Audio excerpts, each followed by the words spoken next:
Morning आदाब and नमस्कार, सत श्री अकाल टू एवरीवन। कल हमने जो क्लास नाइन्थ में हमने पोएम एक पकड़ी थी, बड़ी खूबसूरत पोएम थी, no man are foreign, written by James Kirkup. और उसमें हमने कल तकरीबन सारी पोएम की थी। तो एक और इम्पॉर्टेंट चीज़, जैसे मैंने बोला कि जो इसके स्टेंजाज आते हैं कॉम्प्रीहेंशन के लिए, तो वो नाइन्थ और टेंथ में दोनों क्लासेस में, इवन कि 11th-12th में कॉम्प्रीहेंशन के बहुत सारे क्वेश्चंस आते हैं। तो अगर आपकी कॉम्प्रीहेंशन अच्छी है, अगर आप कॉम्प्रीहेंड कर पाते हैं, तो आप इंग्लिश को बड़े आराम से, बड़े माना जाता है कि आप एक अच्छे स्टूडेंट हैं इंग्लिश के। तो सबसे पहले हम खुशामिद करते हैं डीएससीजी होम क्लासेस में। और आज हम डायरेक्ट देखेंगे कॉम्प्रीहेंशन का जो हमारा टॉपिक है। तो कल हमने ये नो मैन आर फॉरेन के बारे में हमने पढ़ा था, तो आज हम कॉम्प्रीहेंशन करेंगे। तो remember, no man are strange, no country is foreign. थोड़ा आप ध्यान दे दिए। No man are strange, no country is foreign, beneath all uniforms, नीचे सभी एक जैसे हैं। अ सिंगल बॉडी ब्रीथ्स, एक तरह का हमारा शरीर है। Like covers the land our brothers we walk upon, is earth like this in which we all shall lie. ये धरती एक जैसी है, हमें इसके ऊपर, जिसके ऊपर हम रह रहे हैं। तो सबसे इंपॉर्टेंट बात यह भी है कि आज हम जो है U2 का सिलेबस कवर कर रहे हैं। U1 का हमने कंप्लीट किया, U2 का कवर कर रहे हैं, उसके बाद हम T1 की तरफ बढ़ेंगे। Why does the poet think no man are strange? तो पोइट क्यों बोलता है कि कोई भी स्ट्रेंज नहीं है? क्योंकि ये बोलता है ना पहले यहाँ पर, no man are strange, no man foreign, ठीक है। क्यों? बिनथ ऑल यूनिफॉर्म, क्योंकि हम सब जो हैं, because we have similar bodies, we have similar bodies, we have similar hands to work, we have similar eyes, we have similar legs, we have similar body structure, everything. We sleep like मतलब हम सोते हैं तो बाकी भी सोते हैं, हम हंसते हैं तो बाकी भी हंसते हैं, हमें दुख होता है बाकियों को भी, हमें खुशी होती है बाकियों को भी होती है। तो it means no man are strange. What uniforms do you think the poet is speaking about? ये बोलता है कि एक चीज़ यहाँ पे बोलता है बिनथ ऑल यूनिफॉर्म। तो कौन सी चीज़ यूनिफॉर्म है? तो यहाँ पर अगर हम देखें, तो यहाँ पर अगर ये एक जिक्र कर रहा है, वो किसका जिक्र कर रहा है? वो हमारे ड्रेसेस का जिक्र करता है कि dresses of the different countries of the world, यानी he is speaking about the different dresses, जो अलग अलग कपड़े, यानी बिनथ मतलब नीचे, उसका मतलब किसके नीचे? कपड़ों के नीचे। उसका मतलब कि हमारे ऊपर जो ड्रेसेस पहने हुए हैं ये अलग अलग किस्म के हो सकते हैं, अलग अलग, कोई सलवार कमीज लगाता है, कोई पठानी सूट, कोई पटियाला लगाता है, लेकिन अंदर से हम सब एक जैसे हैं। तो यहाँ पर ये ड्रेसेस के बारे में बात कर रहे हैं। Where do brothers walk, how is it? Where do brothers walk? अब देखिए यहाँ पर लिखा ना, ब्रदर्स वॉक अपान, तो ये कहाँ पे वॉक करते हैं? लैंड के ऊपर वॉक कर रहे हैं ना, ठीक है। They walk on the land which is same everywhere, इतना भी लिख सकते हैं हम। They walk on the land which is same everywhere, हम सिंपल सा लिख सकते हैं। Where do brothers walk? The they brothers walk on the land which is same everywhere, ठीक है। उसके बाद है name the poet and the poem, बिल्कुल आसान है। Who is the poet of this poem? James Kirkup. And what is the name of poem? No man are foreign. तो thank you. अभी देखिए नेक्स्ट हमारा, remember they have eyes like ours that wake, यानी उनकी भी हमारी तरह आंखें हैं जो जागती हैं, जो उसका मतलब वो सोते भी जागते हैं, और स्लीप, वो सोते भी हैं हमारी तरह हैं, सभी लोग। And strength that can be won by love in every land is common life that all can recognize and understand. Who does they refer to? ये बोलता है दे। अब ये दे कौन है? आप भी गैस कर सकते हो दे कौन है। दे हम लोग हैं, man, we man on of this world. We can say that they refers to all man in the world.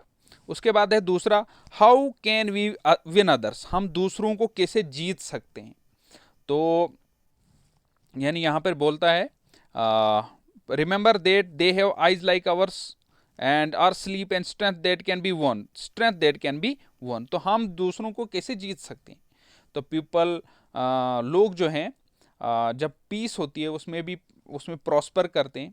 तो जब अमन होगा, जब शांति होगी चारों तरफ से, तो हम प्रॉस्पर कर सकते हैं, हम तरक्की कर सकते हैं और उससे जो है हम दुनिया को जीत सकते हैं, बाकियों को जीत सकते हैं। उसका मतलब पीस ही एक अमन है जिससे हम सबको जीत सकते हैं। ठीक है। व्हाट इज कॉमन एवरीवेयर, यहाँ पर एक बोलता कॉमन एवरीवेयर। ठीक है। By love in every land is common life, has common life. तो क्या चीज है जो कॉमन है हर जगह पे? ठीक है। तो हर जगह कॉमन है, अगर भूख हर जगह कॉमन है तो प्यार भी हर जगह कॉमन है। ठीक है। तो if some people starve at some place, तो there are some people who are so starve at other places, तो we also die due to hunger and starvation. ठीक है। people love with each other and people die with hunger and starvation at every place everywhere।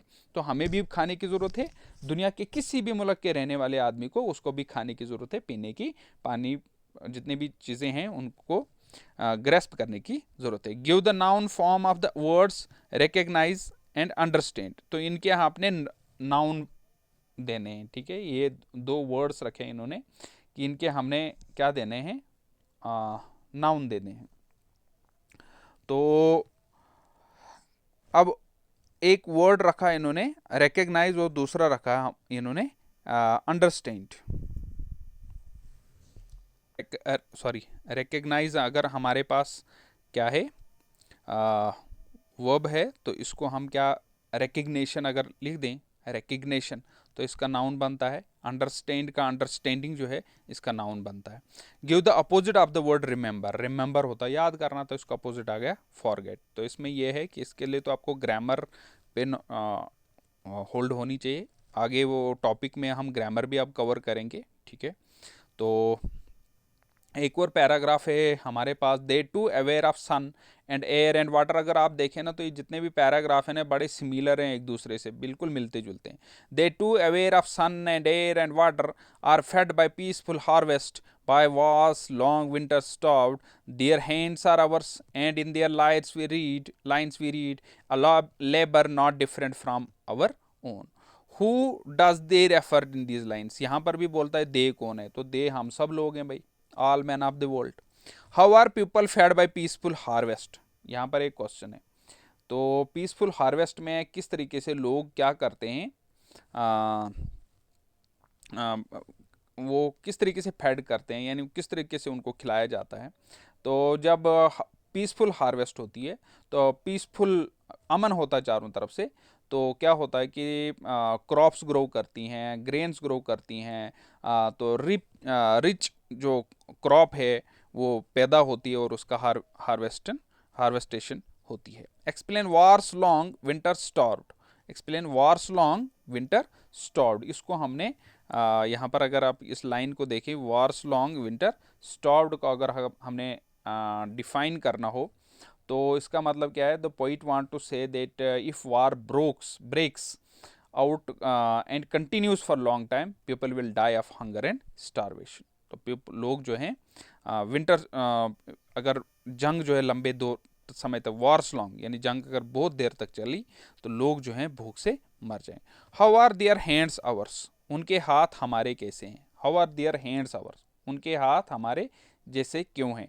तो their hands of ours means the hands of all human beings are similar, कि सब इंसानों के हाथ जो हैं एक जैसे होते हैं। Labour is the last line stands for, तो labour in the last line पे लेबर है, तो इसका मतलब क्या है, लेबर का मतलब है यहाँ पर हार्ड वर्क। क्या मतलब है, हार्ड वर्क। तो ये कुछ स्टेंजाज थे जिनको हमने कॉम्प्रीहेंशन किया। आप अपने लेवल से इनको ट्राई कर सकते हो, आपने बार बार इसको कॉम्प्रीहेंड करने की कोशिश करनी है। तो so thank you once again for watching this video and staying with me. Thank you.